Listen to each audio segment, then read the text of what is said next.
Welcome, dear students. I am Sampada Sawant, Assistant Professor of Philosophy. In this video, I shall cover the first part of Unit 2 based on Purushartha.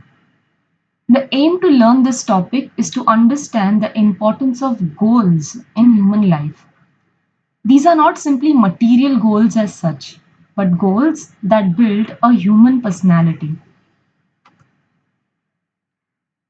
So, what is Purushartha? Purusha means human or man or a self or a jeev, and Artha means goal or aim. So Purushartha is nothing but the goals or aims of human life.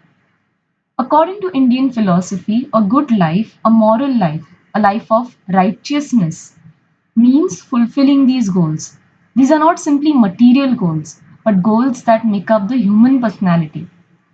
Hinduism prescribes four goals for every human being, that is, dharma, artha, kama, and moksha. Of these, dharma or duty and moksha or liberation are considered as higher goals, whereas artha or here it means material goals and kama means desires are considered as lower goals. Coming to the first goal or Purushartha, it is Dharma, which we have discussed earlier as duty or obligation. The aim of every human life should be to practice only one's own Dharma. Dharma is classified into simple daily goals like Sadharana Dharma, like being truthful, being honest, acquiring knowledge, non stealing, maintaining purity of character, the second kind of dharma is related to one's stage and class in society. They are called Vishesha Dharma.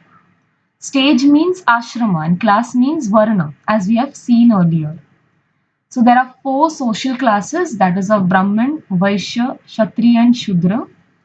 And the stages Brahmacharya Ashram, Grihastha Vanaprastha and Sannyasa Ashram. The next goal of Purushartha is Artha.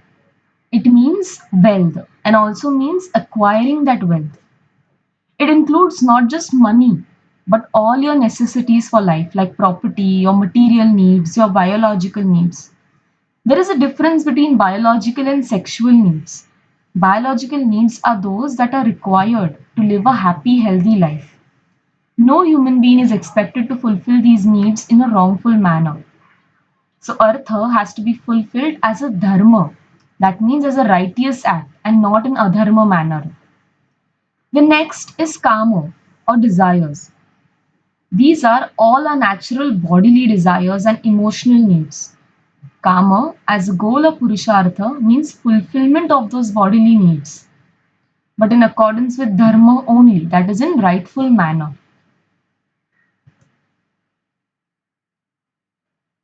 The last goal of Purushartha is moksha. Moksha is considered as a goal in itself. What do you mean by that?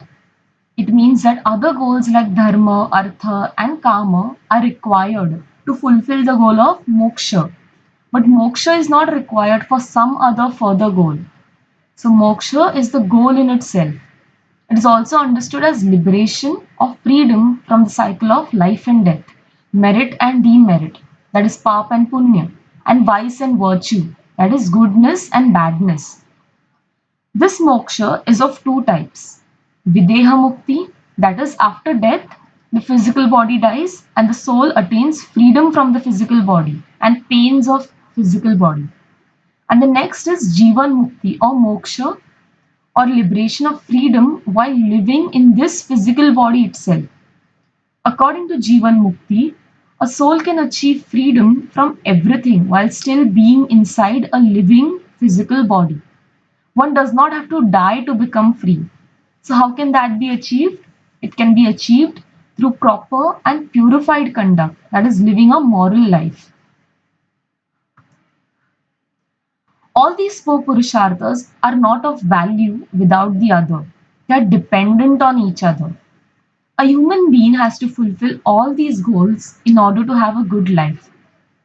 If you follow your dharma, you deserve to enjoy all the material wealth, that is artha, and fulfill all your desires. That is karma.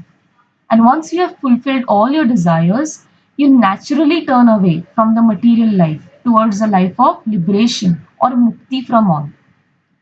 Moksha is not a negative goal. It does not mean that we naturally desire death to free ourselves. It means that all the things that we do throughout our lives are for the body. We fulfill our dreams, we choose a particular kind of life, we enjoy luxury, we fulfill our desires because these are the needs of the body. Whereas moksha is the need of the soul. The body dies, but the soul remains forever. So, moksha is the highest of all goals because it is the goal of our soul. Thank you.